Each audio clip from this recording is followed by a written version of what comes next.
stay hungry, stay foolish.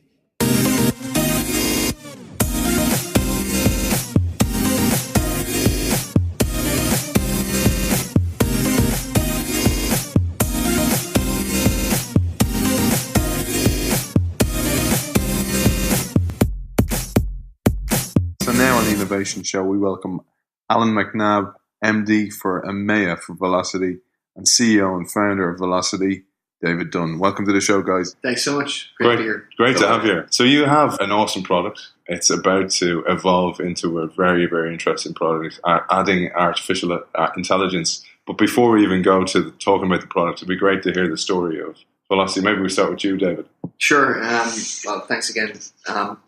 Velocidi is a made-up name. So it's really the combination of two words, velocity and digital. And the idea is that the world's increasingly moving at high velocity because of digital, and we want to bring those two things together and essentially be the shepherd for companies as they kind of move through this new environment and embrace it and take advantage of it for their business. Yeah, tell us though the story of how you got to this, because you have a really interesting past. Irish man, for living in the States for a very long time now. Yeah, about 25 years in New York now, and done a lot of different things. Started off in the retail trade back here in Ireland, my glory days, I suppose, right out of school, and then went to the States and got into the restaurant business. That for a few years there, went to the UK, ended up opening about 27 restaurants in the UK and the States for Grand Met and subsequently Planet Hollywood. But from a young age, I was always really interested in computers and fascinated by what we could do or maybe what we couldn't do. But along the way, when you're in the retail business or you're in the restaurant business, one of the things you get really good at is either filling stores or putting bums and seats at restaurants. And so I learned how to market businesses in a very tactical way, strategically but tactically. So you go to a new location, you open a restaurant in Cardiff or wherever it might be, and the hardest thing you can possibly do is fill it every day, right? So you try to get people excited about that. And at the end of the day, it's customer engagement. It's at the coal face of customer service, and I learned so much there about what it is to actually market a business that later on I had the opportunity to invest in an internet startup, and it was just a sort of a fluke thing. A couple of friends of mine, a computer science guy and a marketing guy, wanted to do an internet startup in 1994, and I was still in the restaurant business, and I kept hearing this every time we'd go out for drinks, whatever. They'd be talking about this internet startup, and I'm like, "Well, lads, what's stopping you?" And they'd say like, "Oh, we can't afford it. You can't afford it. What's stopping you? Really, seriously?" So one guy says, "Well, my monthly living costs are like $2,500 a month. I can't pay that and do a startup." The other guy said, I said to the other guys, "Well, what are yours?" He said, like $3,000 a month. I said, "Okay, I'll cover you for 6 months. Let's go." So that was the business plan. Wow. Right? Let's go. We launched a business called Internet Development Corporation. We called it IDC. The research guys at IDC caught on to us very, very quickly and said, "You can't use that name." So out of that was born .com Interactive. And .com. That's a better name, isn't it? Yeah, it was really a better name. Right? But of course, we couldn't get that domain, so we registered .company.com, and that was our launch name. And we built a really nice little digital business working with agencies. And what we learned very quickly was that ad agencies had no idea what to do with this internet thing. And some still don't. Who said that? Hey, get out of this room, you. True.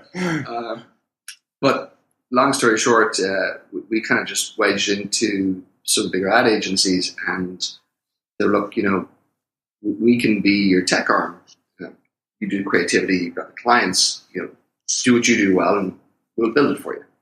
And I suppose, like anything else, when you're starting a business, we were all starting, right? So the whole internet world was a startup at the time. So we really didn't know a whole lot more than anyone else. There was no experts, let's put it that way.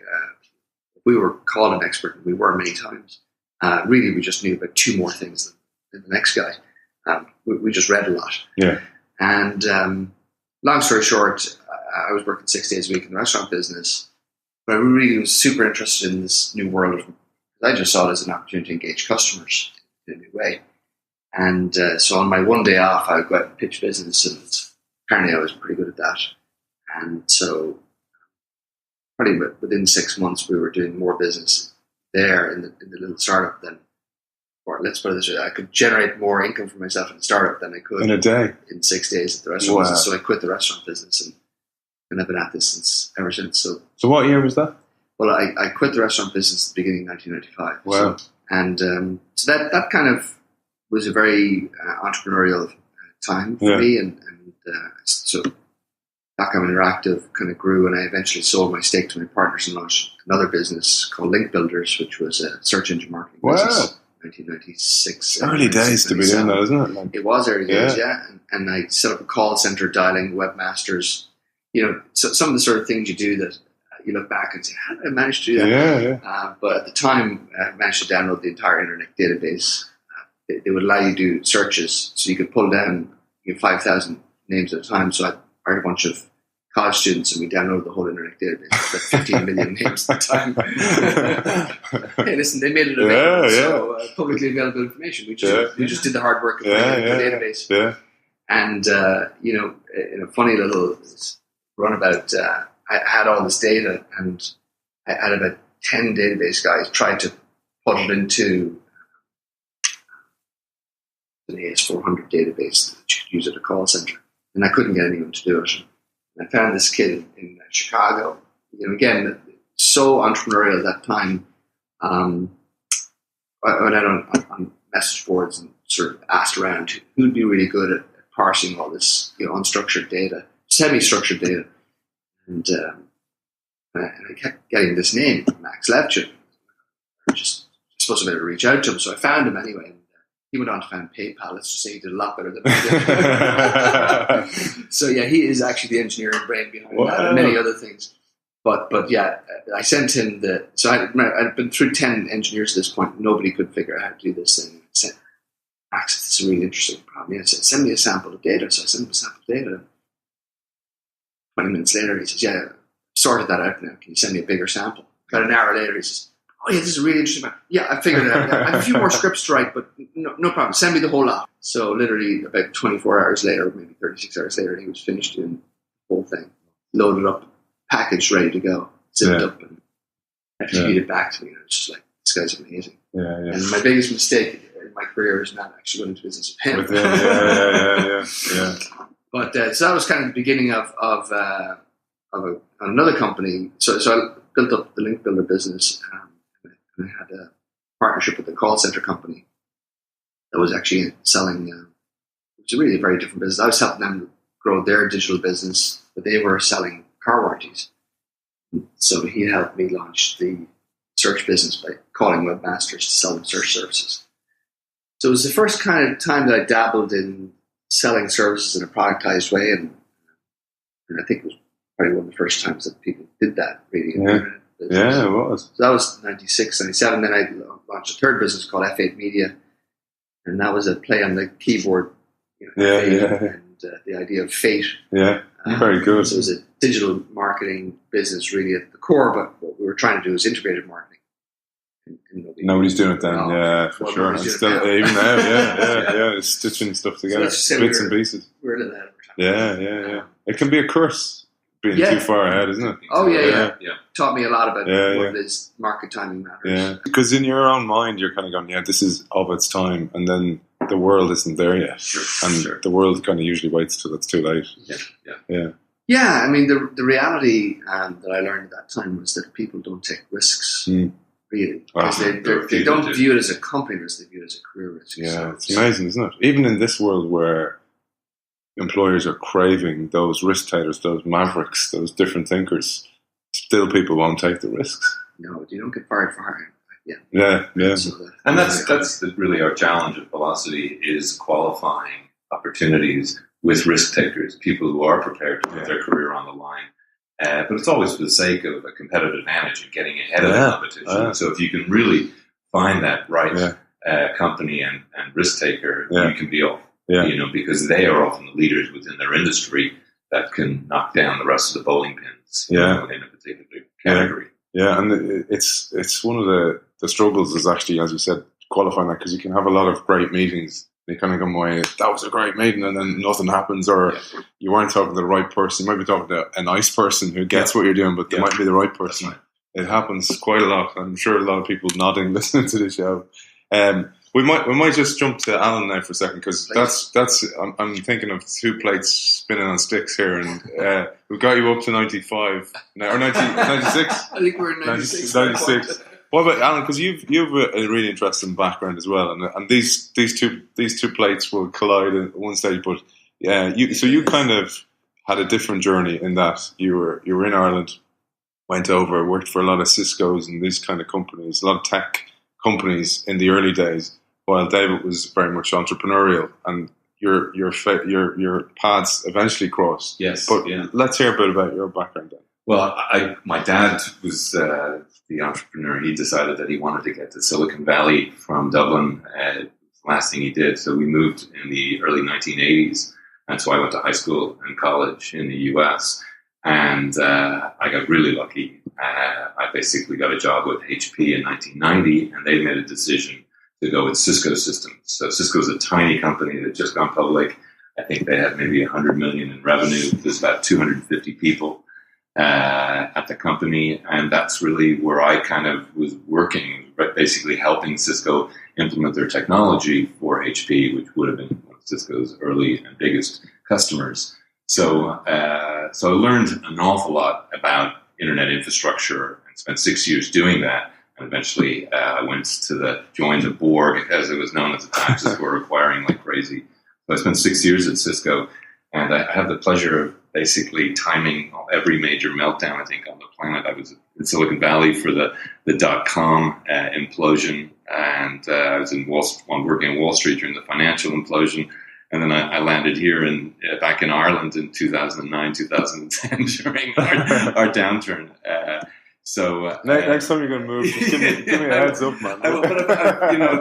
These things bounce back, and I think that's what you do learn. But I think it's extraordinary the way Ireland has, returned, and we're attracting, companies like Velocidi to invest here and build teams here. I was with Arista, the company had just hired 60, 70 people here and really doing very, very well. So I think that's really what's extraordinary about the internet, is how it accelerated disruption and created new industries. And that's really what Silicon Valley is about. As you drive up and down 101 in the Valley, you can see literally companies disappearing, as they folded and they've been superseded by next generation technology, and other ones pop up. Google offices replace Silicon Graphics offices at homes, and replaced by, Workday and companies like that. So, that's kind of a norm in our industry. You've got to kind of keep an eye on what's coming down the pipe, as well as keeping your foot on the accelerator, because it's, it can be very, very threatening, if you're not on top of the technology. That mindset you guys had firsthand, you experienced that firsthand, but in Europe and, particularly Ireland, you see it's not so much you're celebrating failure, but in bigger companies, say, people, that mindset of, we need to try and not everything's going to work still isn't there. And it's it takes a long time for it to come over from the States, or because it's a real entrepreneurial American vibe to it, but it's taken such a long time to trickle through to Ireland, despite the big Irish American companies being here. Yeah, I think that is speeding up, actually. We see that playing itself out here in Dublin. There's every major Silicon Valley player is here in Dublin. They're using it as their European HQ. And it's not just because they like Dublin or Ireland. It's because they get something here, which is an adaptable population. It's just a very different mindset here. And, I've had the good fortune to work in a bunch of different places. For example, in the UK, London's famous for its, being on the leading edge of a lot of trends, certainly creativity, technology, banking, and other areas. But that's just because of the size of the population. But here, we haven't had that advantage yet. We have the adaptability factor. And I think the adaptability comes from just really the Irish people are very open, really, to new ideas. And that hasn't maybe always been the way, but if you see sort of the changes that have happened here in this country, even since I left the States, we've been through sort of a couple of different types of economy in this country, right? So we went from a very kind of farming, food, civil service oriented economy in the 80s to the kind of boom and bust of the sort of construction economy to the digital economy that we are in. This country has reinvented itself. So I find that really interesting, and I think that what Ireland has created is a highly educated population that can lean forward and adapt very quickly and change when it needed to, sort of chameleon-like in a way. But, I launched, after I did my entrepreneurial stint in the States, I built a business for Edelman, which is a global PR business. I built a global digital business there over a period of 11 years. And one of the first places that I expanded the business was into the UK and Ireland. And I remember hiring a team here in the early 2000s. And the team here was so capable compared to some of the folks I hired elsewhere in Europe. We didn't have the business here, but the team was great. And I remember, at that time, Ireland was going through a tough patch, and all of Europe was after the dot-com implosion. And we ultimately, in that business, cut back on what we were doing here in Ireland, which was a real painful moment in any business, but particularly then because I could see the talent, and that was 15, 16 years ago. And at the time, I remember thinking to myself, if I ever have the chance again to do something, Ireland would be a phenomenal place to do it, to grow an international business out of Ireland using it as a sort of European HQ. So I had that chance, and down in San Francisco, serendipitously, last year, crossed, as you said earlier, and just put our heads together and said, let's do this. Yeah, so let's bring ourselves up to the present moment then. So we kind of finished with you, Dave, like 98, the sort of link builder company, then Edelman after that? Yeah, so exactly. So I landed at Edelman in 1998, and it was a sort of a funny conversation. I met some people. I was actually looking to figure out how I would grow this next business that I'd started called F8 Media, and I'd been quite lucky in establishing relationships with ad agencies previously, and by then they'd kind of moved on and gotten a lot smarter. To your point, they still had a lot to learn, but they'd gotten smarter. But I looked around and said, well, who's the next generation of agency who needs help? And it was the PR guys. Right? So they were building poster boards, literally, putting up graphic images of campaigns. And I'd been building interactive games, like launched the first online game actually for Trivial Pursuit, which you could actually play in 1995, 1996. And so I met Richard Edelman, and we're about 15 minutes in the conversation. He just looks at me and says, let's get married. And I was like, okay. and so I thought that was just brilliant. Yeah. Who the hell offers a job proposal like that? It was fantastic. So against all my instincts, I went and took a job, and I loved it. It was fantastic, and it was probably, of all the things I've done, probably among the most entrepreneurial things.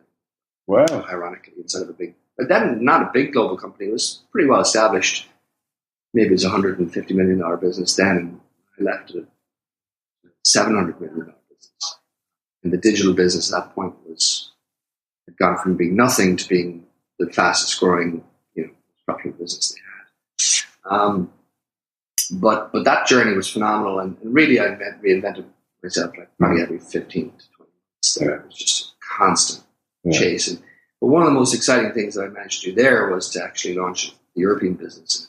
That was when I got my first taste of actually going back to Ireland and hiring people here, and being so impressed with the quality of the people that were in the marketplace here. And like I said earlier, at that point the seed was planted that if I ever get the chance again, it would be so great to do something there. But when Alan and I crossed paths, flash forward, we started Velocidi business about 6 years ago, and I should say, for some context, Velocidi, as I mentioned earlier, was really born of the idea of we're moving very quickly in this digital world. But I was convinced that data would actually be increasingly important to how we make all kinds of decisions, whether it's creative things we do or whether it's just even strategic choices or how companies would actually operate fundamentally. I didn't have the whole roadmap, but I kind of just intuitively knew that. And so, at Edelman, what I'd done was worked with a lot of startups to use their technology to differentiate our services and help them grow their business at the same time. So we were first customer we brought the first clients to businesses like Buddy Media, Radiant 6, Sysomos, and a whole bunch of others, Postmetrics.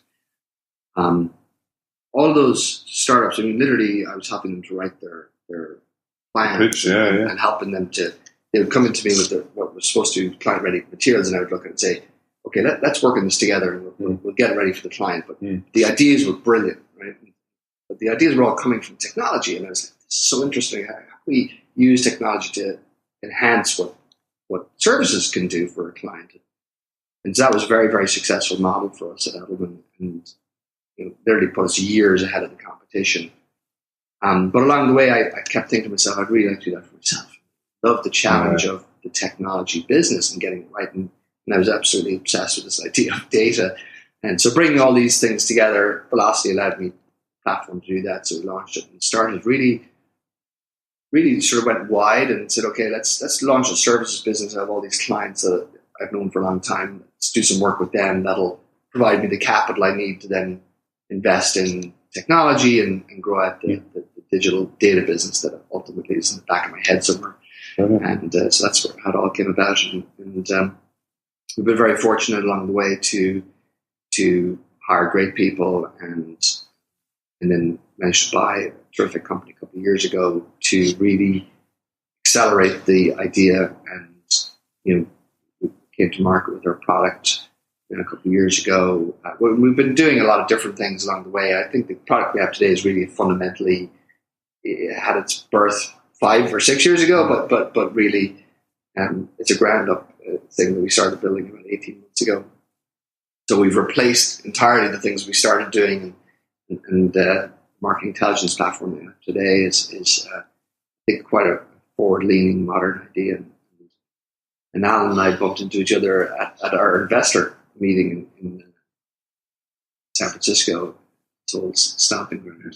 Yeah. I think what's so exciting about Velocidi for me, and really I think why David and myself came together, is that Velocidi is really at the intersection of very, very interesting trends. So one is that the cost of infrastructure and cloud and the cost of storage is just massively declining, which makes the economics of data, big data, very, very accessible. I think what's also interesting is that retail is going through just traumatic change, and the ability now for retailers to be able to accelerate time to revenue is enormous. Companies previously would take 5-10 years to get to 100 million. That's happening now within 12 months.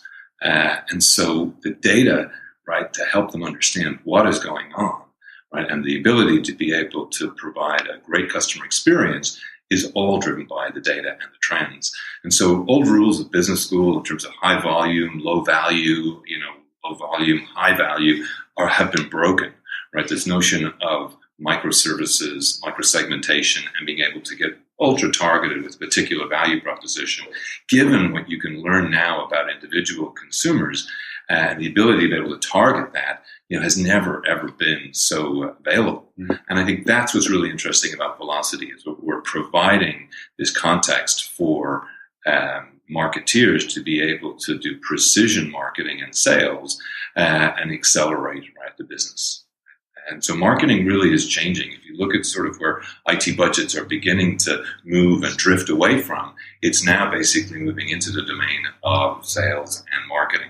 So IT is just becoming integral to the whole go-to-market exercise. And that's really what we're about, is providing the type of visibility and helping inform the business around, what's happening from a customer perspective, from a market perspective. Yeah, and David, you mentioned about how Ireland is so adaptable, but the marketer has to be so adaptable now if they're going to survive. And a lot of marketers kind of go, oh, the robots are coming to take my job, but the first step is actually to embrace the robots and embrace AI and actually embrace platforms like Velocidi to make their job more important, because it's going to be the person who asks the questions of the automation is going to be the really important person. That's the next step. Absolutely.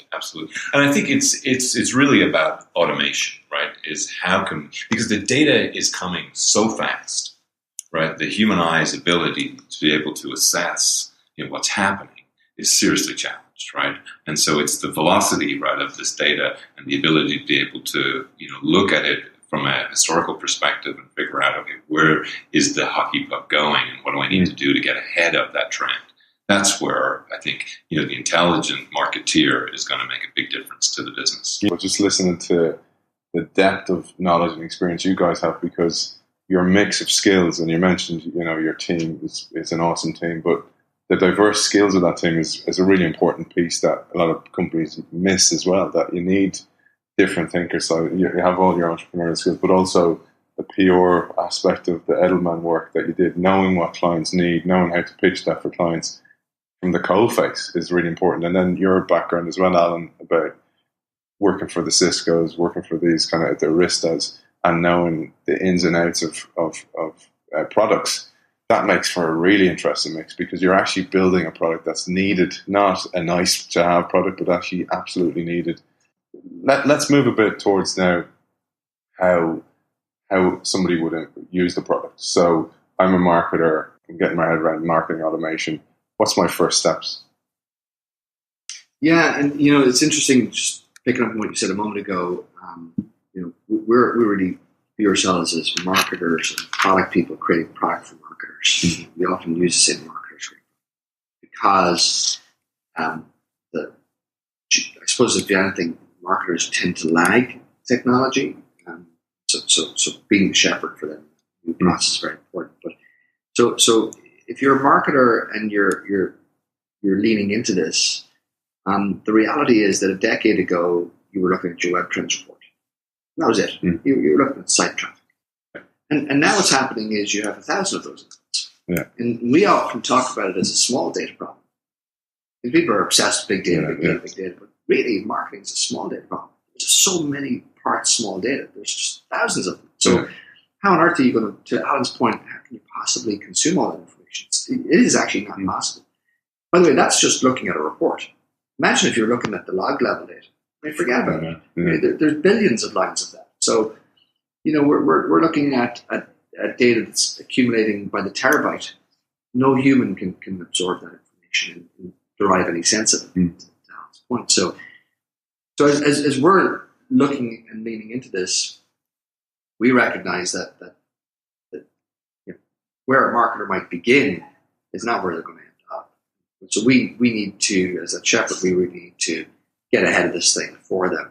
That's where our whole sort of artificial intelligence direction is taking us and our clients. Because, frankly, we need to help them leapfrog this data challenge. Right? But where they are today, in many cases, is buried in Excel, PowerPoint, really pulling data together.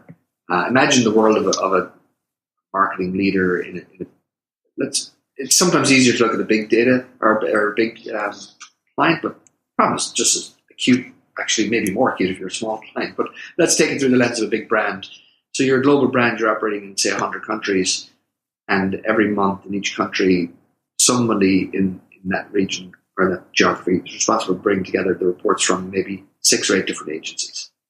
So just let's say you're in France, you got a search, social, digital agency, you've got your ad agency, you've got your branding firm, you've got street marketers, shopping marketers. All those agencies are creating reports, right? They start at the beginning of the month, and in the middle of the month, they send a report into HQ. Some poor sucker in HQ that spends 2 weeks trying to make sense of that, bringing it into single view, goes up to European HQ where the same thing happens again, goes global, same thing happens again. 2 months later, CMO gets first blush at what actually happened, right?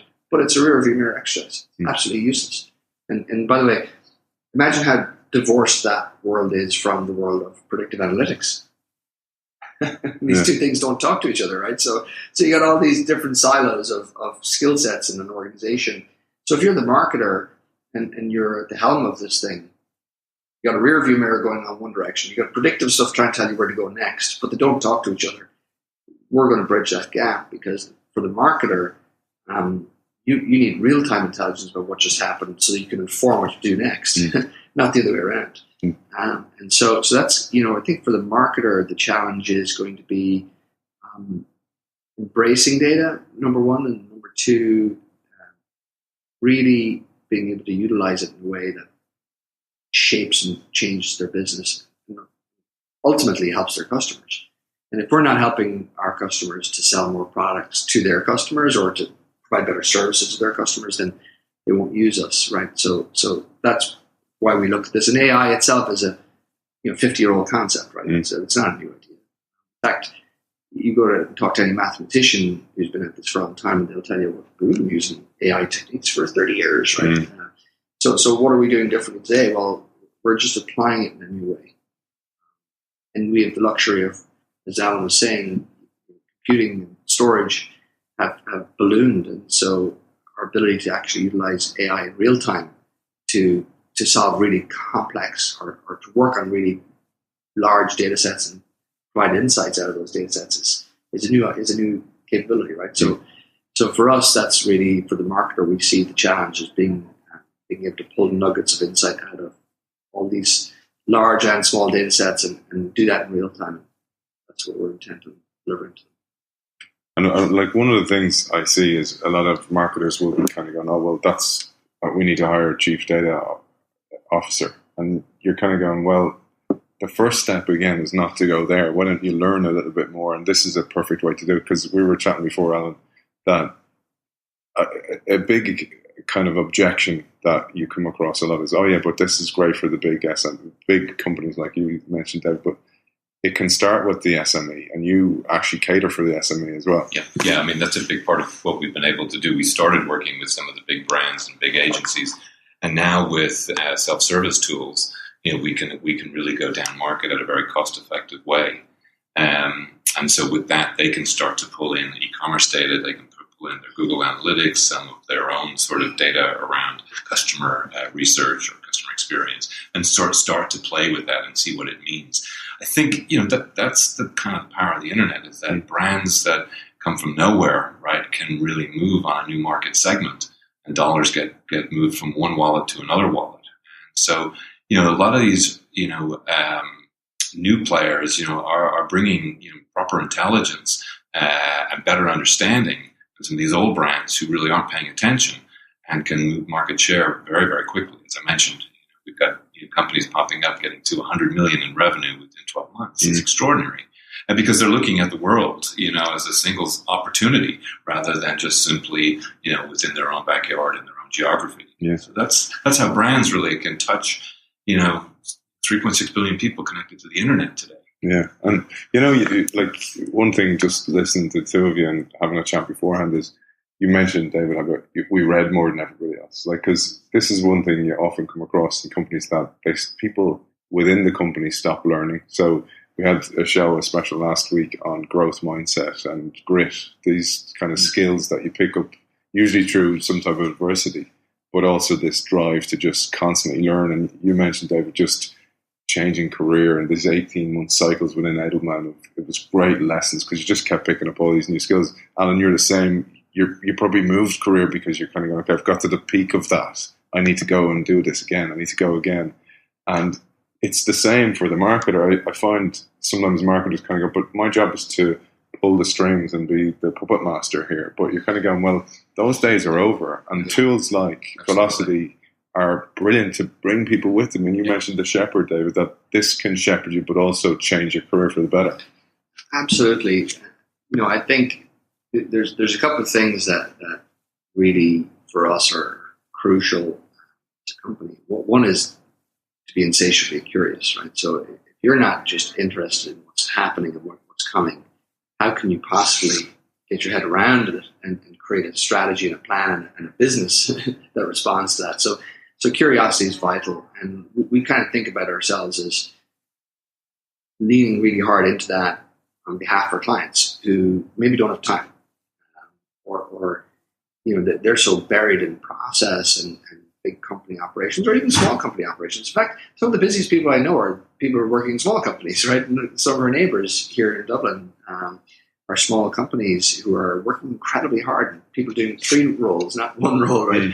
So in reality, the people that work in our company are all like that. They share two traits, really, right? So they're incredibly curious, but they're also really genuine. They're genuine about who they are, but they're also genuine about their passion for this sector, and that's what allows us to create great products that customers love.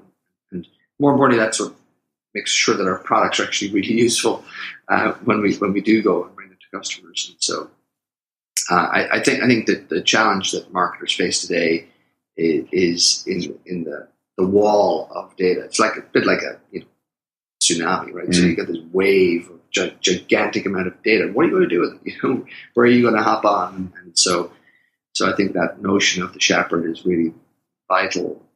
And so I always get a little bit worried when people talk about experts, right? So are we really experts? I've been introduced as an expert many times, and I always say I'm not an expert really.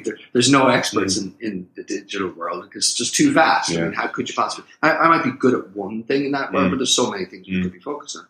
But we do seek to be experts in this sector that we're focused on, which is resolving and helping marketers take advantage of data to advance their businesses. Yeah, so and you've a nice little update coming into the product with the AI layer. That's imminent. Yeah, well, this is a really good example of innovation in our own company. We've been looking at AI for a while now, and we like everybody else saying, what might we do with that? And then from the time that we really got committed to saying, okay, enough looking, we need to do something very serious with this, and here's the direction. And then we were fortunate enough to have a couple of really talented people on the team. One's a mathematician, and so we just said, okay, we don't want you to do anything else. We just want you to go away and look at this deeply for the next 30 days, come back with a plan. Literally, we're taking everything else off your plate. And by the way, that's very hard to do, right? A relatively small business, to peel away a couple of your best people and say, we don't want to talk to you for 30 days. Yeah. But we wanted you to, and so we had a strategy session. Everybody put their ideas, on a whiteboard, and then the guys went off and they just came back. And of course, they interviewed people, they talked to customers, and crucially talked to customers, right? Because no point just inventing something internally and then saying, "What do you think, customer?" So what we really learned was a few things, right? If you're a small business, and this is Alan's point about whether you're a small business or whether you're a big brand, we're creating product for both of you, right? So small business actually can get just as much. They're getting big customer solutions, right? So you could be a Fortune 100 brand, or you can be an e-commerce company and a startup, and we're going to give you the same technology. So imagine that. That's the democratization of intelligence, right? So with that notion in mind, our guys went off and first thing they said was, well, we don't need to reinvent the wheel here because AI has been around for a long time. What we need to do is leverage what's been around for a long time.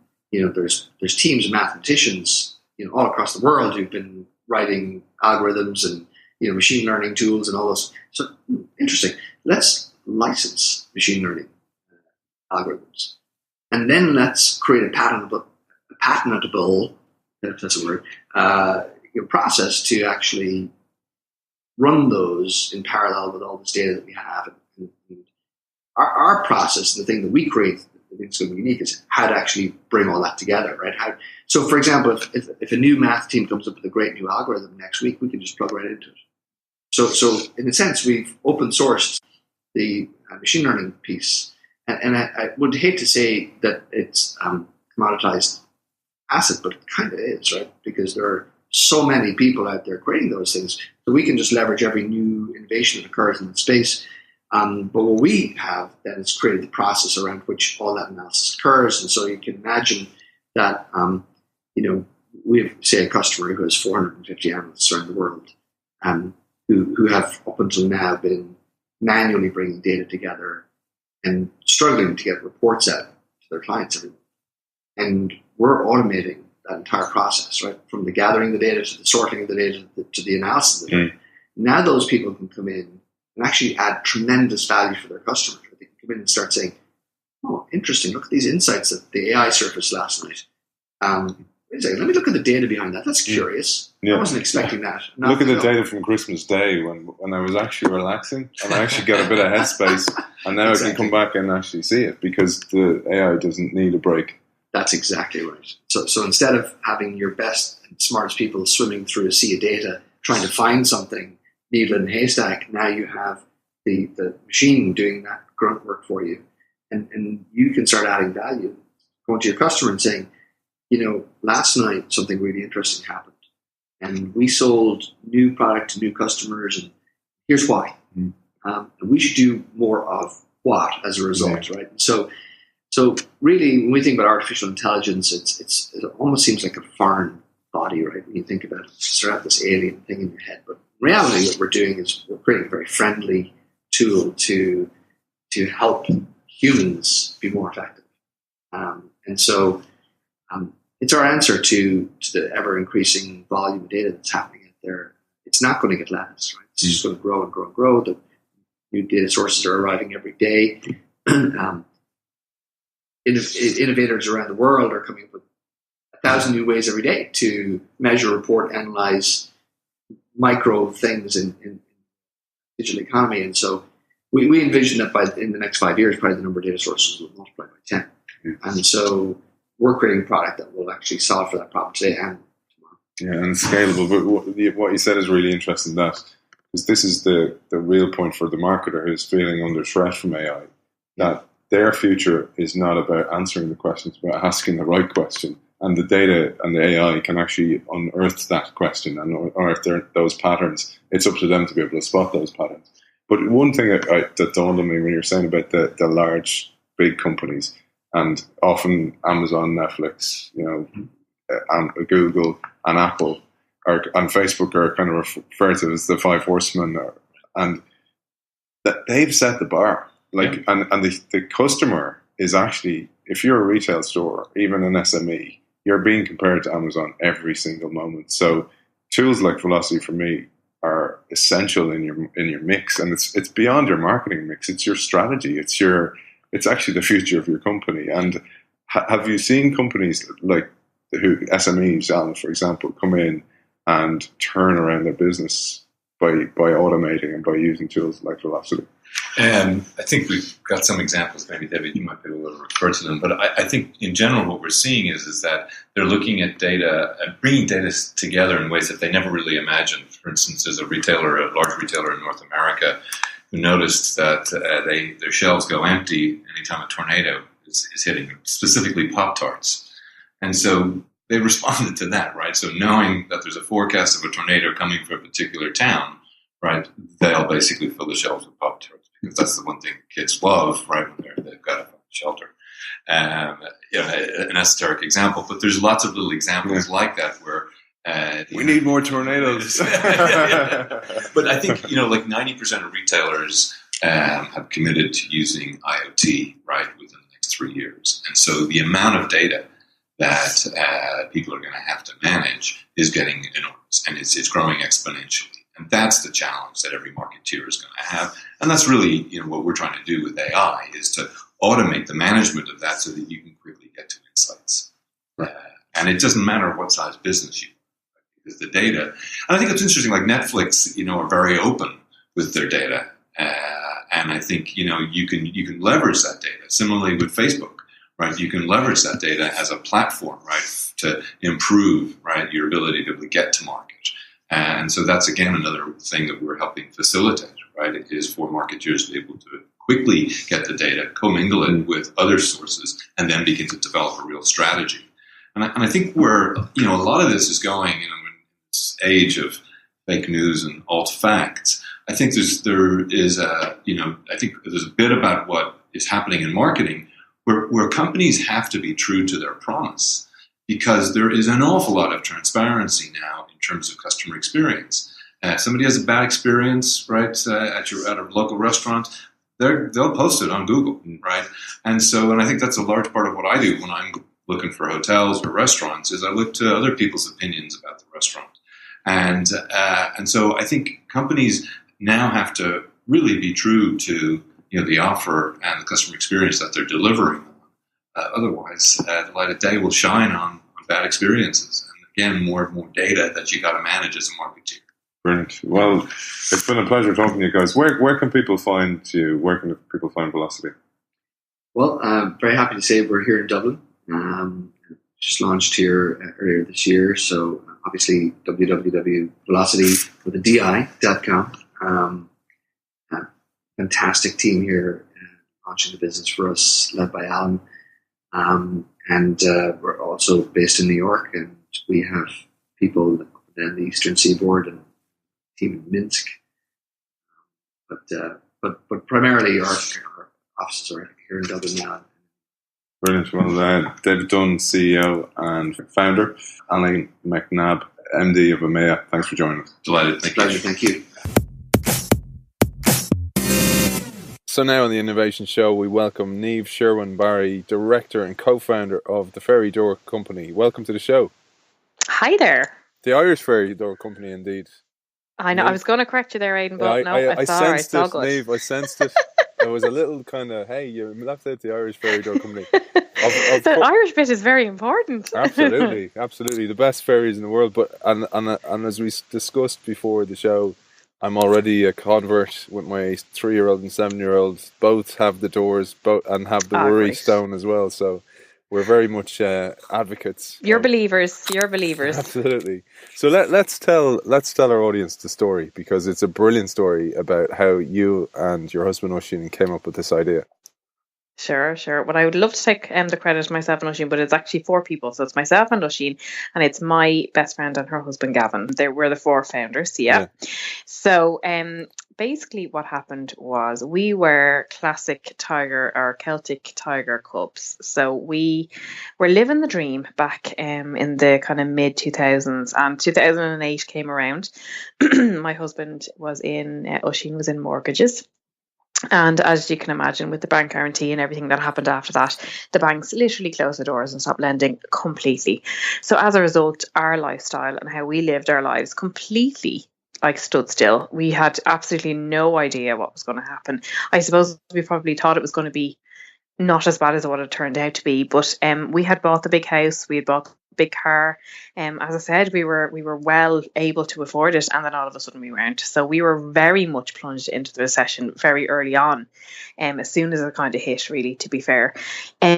So, I mean, fast forward, excuse me, 2013. I mean, at that point, we had defaulted hugely on our mortgage, and our house was going, and we knew it was. And I suppose really when it went in the end, it wasn't so bad because it was over. But knowing that this was all coming down the line was pretty horrendous. So as you can imagine, a very, very stressful time. So when we actually sat down, we had actually bought the ferry doors. It was up 2 tiny little, and they weren't even called ferry doors. They were little shapes. They were only 2 inches in height. Myself and my friend Eva, who I've grown up with, were in upstate New York. We're actually with my husband's family in Walden in New York. And there was this very random curio store. It was one of these stores in America where you can buy a loaf of bread and go around the corner in the store and buy a gun. Do you know, one of those crazy places in America? And to be fair, we had been there a lot, myself and Oisín, and it always fascinated me what you could find. Lo and behold, in the they had this wooden toys kind of section, and there was these 2 little shapes. And they looked like doors. We couldn't really figure out what they were. They weren't called fairy doors or anything. But then and there, myself and Aoife just decided, well, if we bring them home, we could invite some fairies into our house. And that's exactly what we did. So between the 2 of us, we had really, we really, obviously our imaginations just absolutely took over, and we brought them home and introduced them to our own children, who really loved them. And as I said, now that was pre-recession, so that would have been early 2008. So this was 2013, and we had our fairies living with us for 5 years at that stage, and our 2 boys are very small. We put them up. They all absolutely loved it, but we were having this conversation And the two lads, our two husbands, were listening in, and we were just discussing what our fairies were doing, and we were having fun. And it was actually, there wasn't much to laugh about at the time. It was really tough, and even Gavin didn't have a hugely easy time either. They had a really tough time with, Gavin had been in car sales. And it was that conversation that started it. The boys kind of thought, do you know what? We could make it out of this. That is how it started. Brilliant. And what was the next step then? So you've got these doors.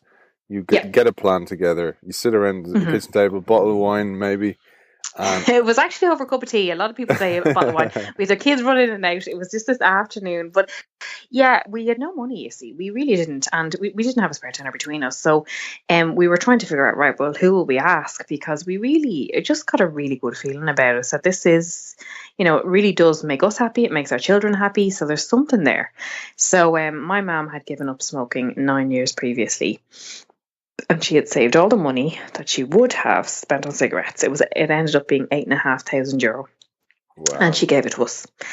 Yep, she gave it to us. And, to be fair, it was kind of there was a dual reason why she gave it to us. She did really like the idea, but she also wanted myself and Oisin to stay in the country. And at that point, we were leaving. We were emigrating because the prospects here were so limited. And we'd really kind of gone quite far into the whole idea of going to Canada.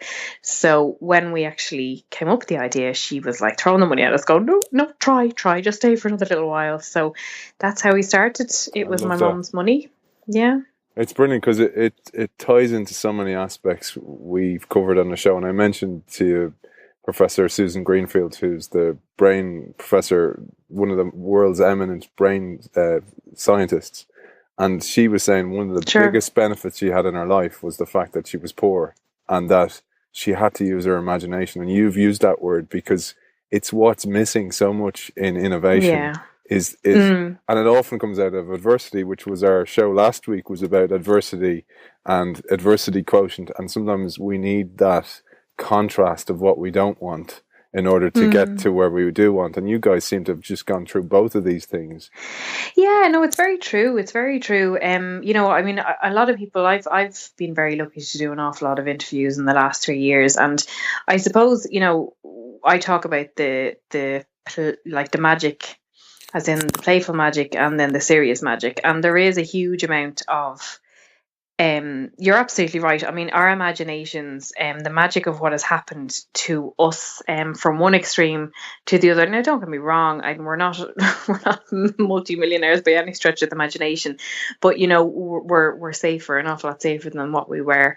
And it's definitely like massive adversity. I mean, to lose your home, and to know that it was coming, like, I'll never forget it, ever forget it. And it really does motivate us to keep going and keep rooting for what we really need and what we want, Yeah, but what you said there is about, this is one thing I always toy with, and you've obviously gone through it yourselves, but with our children in the world today, you often think, I don't want them to have it too easy because I need them to understand that they're going to go through these challenges, and we owe it to them almost to understand how to overcome adversities that are going to happen in life, because without being able to overcome them, they won't ever learn that skill. Absolutely. And it's a very big concern because, as they call these millennials, who are probably a good bit younger than me now, and that's not even going to the next generation of the age of our kids. Everything is pretty much handed to them.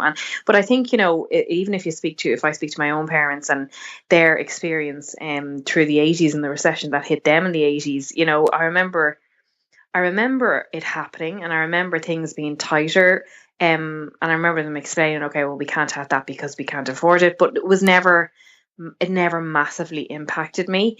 And then the same even with my son. I mean, one of my main concerns, he was 2 when everything went south for us. And we put every bit of energy we had into making sure that his life was not affected by it. I mean, of course it was in one way, but I would like to think that it was in a positive way, in the sense that, for exactly what you just said there, that he will remember that it was hard. There's no question that he will remember that it was hard, but just not too hard, that it would kind of block out any of the good memories, because there was plenty of them.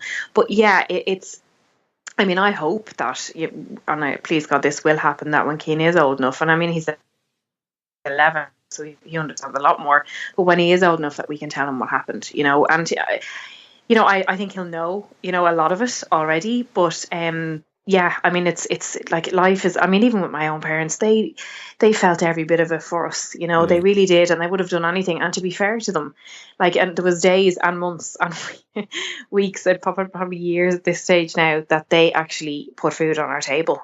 Like, they physically came up and bought our shopping. It was very hard for everybody, massively hard for everybody, but to actually come out of it the way we did, and just sheer determination. Like, sheer determination. Like, I mean, I am very proud of that. I mean, as I said, we're certainly not out of the woods completely, but we're on our way, which is brilliant. Yeah, and that determination that you have, and you had probably latent inside you, would have never got unleashed without, and this is what I mean, without that adversity. It unleashes this, it unleashes your imagination, and it gets you to a place that I know you said you're not millionaires, but yet, and you mentioned that word again, stretching the imagination, but you will, because I just think, knowing the depths of where you came from, like, this is a pattern that's repeatable with entrepreneurs and founders. Sure. That they go through that, and they live a life that nobody would want for a certain period of time, in order to live a life that everybody else can't have for the rest of their lives. It's this kind of pattern. I know. And I think it's very, very, like, you're absolutely right, Aidan. And it's very difficult to explain it to somebody who has not been in the situation, or owned their own business and ran their own business. I mean, it's very, like, it's the difference in when you speak to somebody who has run their business or is running a business to those who haven't. Like, a massive lack of understanding. But obviously, it's like anything else. If you don't experience it yourself, you don't really get it. But yeah, you're absolutely right. I mean, the people that we love speaking to are the people that have fallen and gotten back up again. They're our inspiration. There's so many of them, particularly after the recession, that's just happened. I mean, the people that are still standing are an absolute inspiration. There's no question. Yeah, and now let's get back to the story. So the fairy tale story, as it is. Oh, you're probably sick of hearing that. I can actually see the headlines. I'm sure they've been there, but I'm not one bit sick of it. Not one bit. But okay. So we'll go back to the story, because the product. I remember getting the product very early, and I got it actually through a company called Buy and Sell at the time, and they were an early adopter, I think, of they were, yeah. And out of that, I was kind of going, there's massive potential in this, because it's about, if the best companies in the world have a story behind them, and your imagination is the story, because you guys developed this story and created almost a business model that goes way beyond the product to actually kind of being a service based company in the background. And there's so many elements to this, and even if you think of the growth of the company, you're only a little bit up the S-curve of where you're going, and there's so much more potential. But let's get on to that story of how, even for people listening to the show who may have ideas like you have had, how did you get going? So you had an idea, how did you get going? Yeah, I mean, really true and really and truly is social media. Social media, as much as I detest it in an awful lot of ways, when it comes to business, and as you said yourself, getting your story out there, I suppose in Ireland, our specific story, because everything had been so rough for our generation, to hear a good story and to hear a positive story, it was instantly, people just connected with it, people just identified with it so much and what we had been through. So we had people rooting for us, like yourself, people that bought it very, very early on, that knew the story, because the media were really quite quick to catch on to it, to be honest, because it was a genuine backstory. There was a story to tell, and we had huge advocacy out there. People were just talking about it. Like, it was a combination of social media, and Facebook at the time was free, so you had to pay for nothing. you just had to have good content and it reached people. Whereas now, obviously, it's very, very different. But also, we did markets. We did an awful lot of physical, like Christmas markets that year, just the year, the first when we started at the end of August. So it was that Christmas. And then people at the school gate, mums, like it was kids going in the January after Santa had brought them a fairy door going, well, I have a fairy living in my house. And all the other kids going, sorry, what? And then that travelled out to the school gate, and all of a sudden, the word of mouth was just incredible. And we actually had a bigger January 2014 than we had of the 3 months leading up to Christmas of 2013. So we never thought that would happen, and that was purely because so many kids had gotten fairy doors for Christmas, and then they were all talking about it. It was an amazing experience, and we really did think, okay, if we get Christmas out of this and get Christmas dinner and some presents out of it, we're laughing. But it was only in January that we realised, oh, okay, this is actually going somewhere. And it's great. It's great when you hear, some people ask me, like, people come out of college and stuff, what do I do? And I was like, do something that you will actually believe in.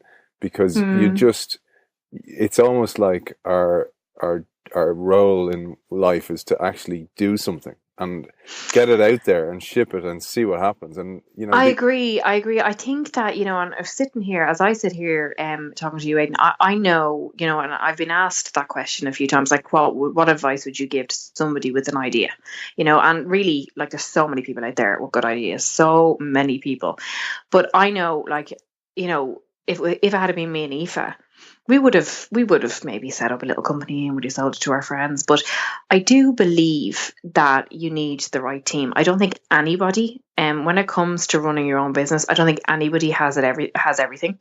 I don't think any one person has the full set of skills that you need to run a business. I really do believe that if somebody has a good idea, they need to create a team. So it may not be people, like, it shouldn't be people that have the same skill set as you. You should be going out there looking for people that have skill sets that complement yours. So, for example, this is what I do. I speak to people about what we do. I did an awful lot of the social media. I do the customer services. Aoife is a creative writer. Oisín is finance. Gavin is sales. So we have 4 people with different skill sets, and I believe that was a fundamental reason why we are where we are today. I think there's many people out there with a wonderful idea and think that, okay, I can't give a bit of this away because then I won't have it all. But really think about creating a like-minded team, people that are passionate, as you said, that are passionate about what you're passionate about. If you can find them with the right skill, I think it's a no-brainer. I really do. And I think that's what holds people back, because they're too scared to actually let some of it go. Whereas, letting go of something small to grow it into something big, it's again something that's not very natural to people, especially when they know they have something good. But I really do believe that that's the reason, one of the main reasons why we succeeded quite quickly. Yeah. And actually was thinking when you were saying that sometimes you need some doors to be closed for you in order to open new ones, and you need, sometimes it's like when you have too much choice, almost it's a bad thing, because you're kind of going, what do I do, or if I have too many ideas, which one do I take? And sure, some people also have the golden handcuffs of the mortgage and the house and the school fees and all this kind of stuff, and they can't afford to take the jump. And I often say to people, if I'm asked about what I would do, what I would do is, as a young person, I probably wouldn't go into a training scheme in a company and do what our parents' generation would have liked me to do. And actually, that's when you do it, because when you have that freedom, and it's a freedom of responsibility almost, that you're. Oh, it is, isn't it? But I don't think that people realize that. I think, you're absolutely right. I mean, when you don't have the mortgage and the kids and the absolutely ridiculous amount of bills. You're absolutely right. Go. That's when you do it. You're young and free and not hugely responsible for an awful lot of things, and certainly not people. Yeah, absolutely. But then I think that's again, down to, I suppose, and to be fair, I can't even give out. I was about to give out about the government there and how they kind of foster innovation and creativity and entrepreneurship. And to be fair to them, they do quite well. I mean, we've been really supported. I couldn't say that we're not, but I do understand what you're saying. I think getting out there early with a good idea, just go for it, go for it before you, as you said, these handcuffs are put on and then you're just too scared. Yeah. Because that's a huge thing. I mean, the mortgage is the big deal, the mortgage and anyone that obviously bought in the height of the recession. I mean, they're completely, those handcuffs are a lot tighter than others, I mean, it's a big leap. It's a big leap, especially if you have a job that's paid well, and but then, I mean, as I said, I think that just getting the right people together is a huge kind of part of the solution. Yeah, and it sounds like you mentioned the different roles, but it's the diversity of thought as well of the four of you guys, and it seems like you have you all have a different skill to add to the pie, and that's really important as well, that you're passionate about your own part of the pie. Absolutely. And let me tell you, we've killed each other some of the time because we're so passionate about it. But, I think 3.5 years on now, I suppose we've learned so much. Oh my goodness. I mean, so much that we're all, and we've all been kind of going in different directions at some stage, but we're all very much all on the same road again. And,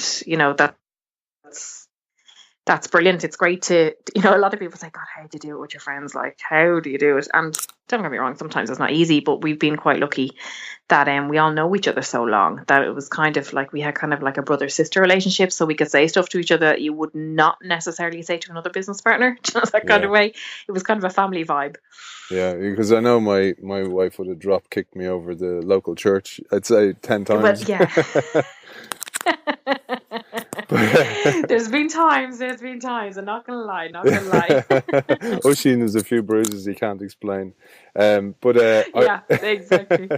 What so do you know, one of the things I read about was, and it was you, because you mentioned the word of mouth marketing, because this is something that we've a lot of marketers that listen to the show, and sure. we did a special with Jeff Bullis on word of mouth marketing and influencer marketing.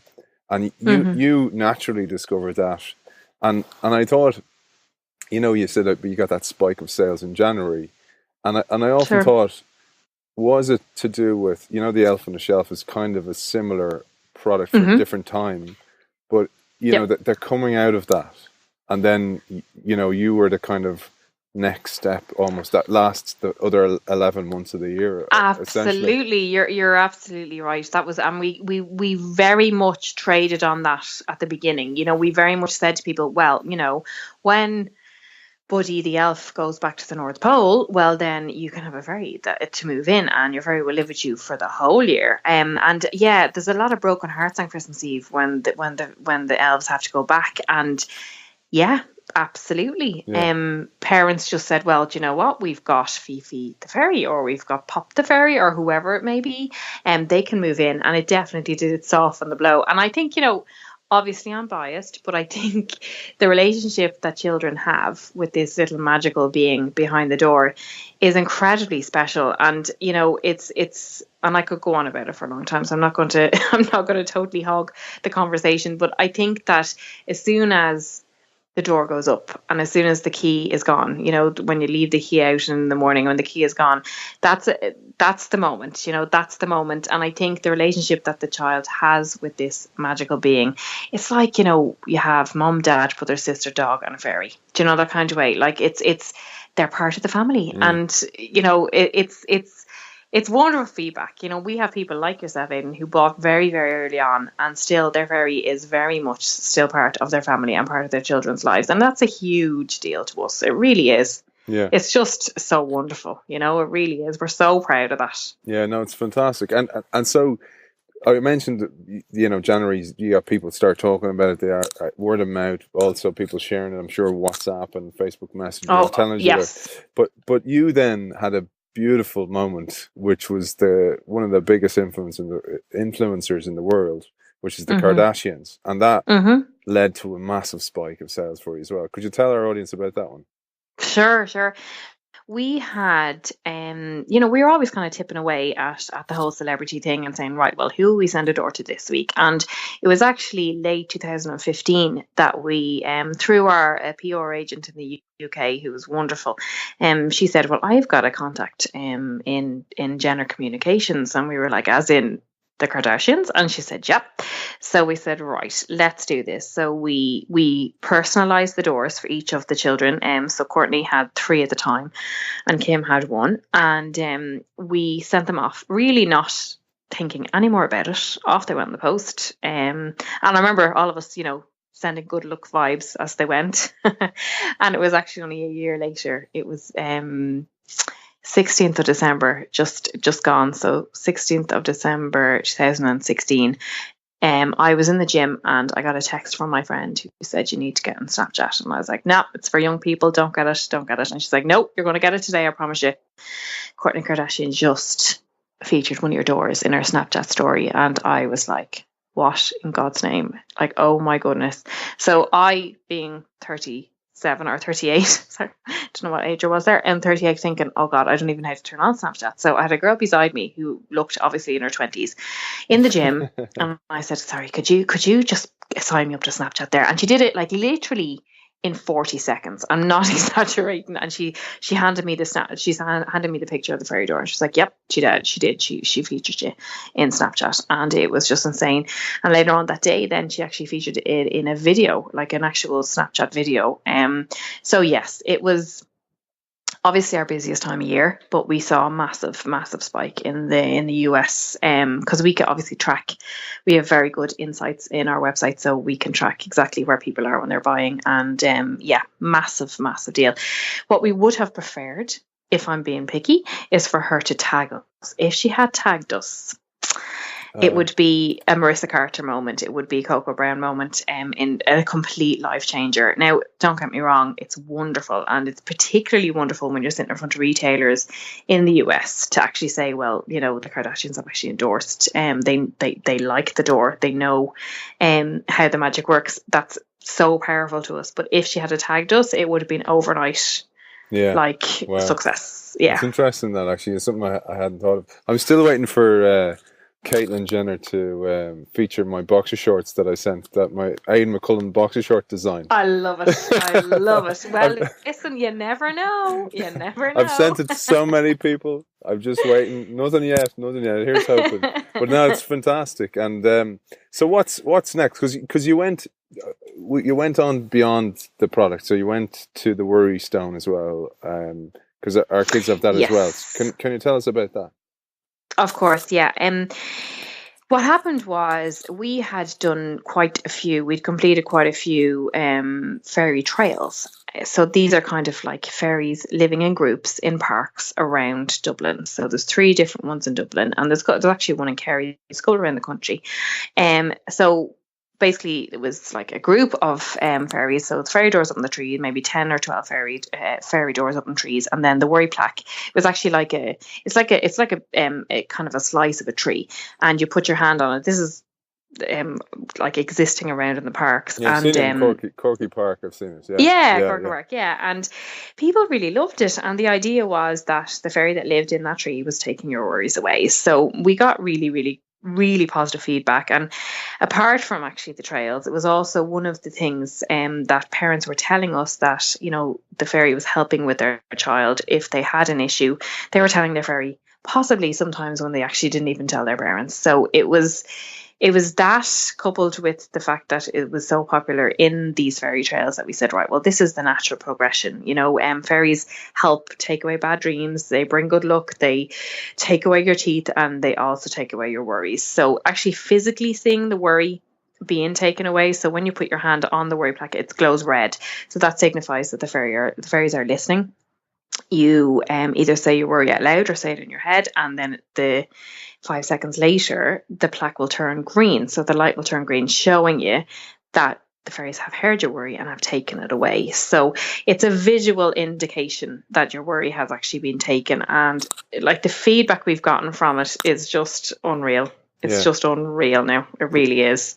But Niamh, do you know, it's why I'm such a fan is goes beyond your story, because I think you're actually doing a very important thing for society as well. So in a world that's gone very screen filled for children even, and you know, unfortunately so many parents have to work long hours and don't get to see much of their kids, that the whole storytelling in society is gone, like the physical storytelling of parents to their kids, and the amount of, you know, adversity people have more in their life, but it's a different type of one. It's more of a mental and a social kind of pressures that this is a great way to almost moderate behaviors. If you look at the door, because the door, certainly we've used it as well, to actually just leave little kind of go, but your fairy wouldn't be happy if you did that, you know, that kind of thing.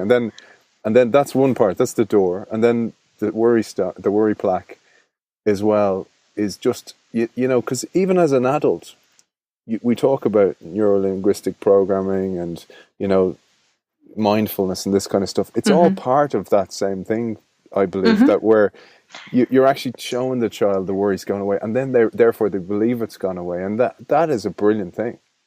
It is, and it also, I agree, and it's definitely my favorite product that we've come up with. I think that particularly because, like, I suppose when you say to a child, right, well, is anything making you sad? Well, how about, or worried, and sometimes children don't even know that they're worried, you know, and parents don't even know that their child is worried. I mean, a lot of people say to us, you know, I bought the worry plaque after, you know, the toy show, because the toy show was a big turning point for us, and I put it up, and my child put their hand on it and said, well, I'm worried because my friend has been a little bit mean to me in school, or I'm worried that I don't know how to do my maths homework, and then there are much bigger worries, you know, much bigger ones. And parents and they didn't know. And not only do they not know, they like this, what this like worry plaque is doing is encouraging children to vocalize what's on their mind, and then therefore obviously sharing it with their parents, and their parents being able to fix it, you know, or to help them fix it.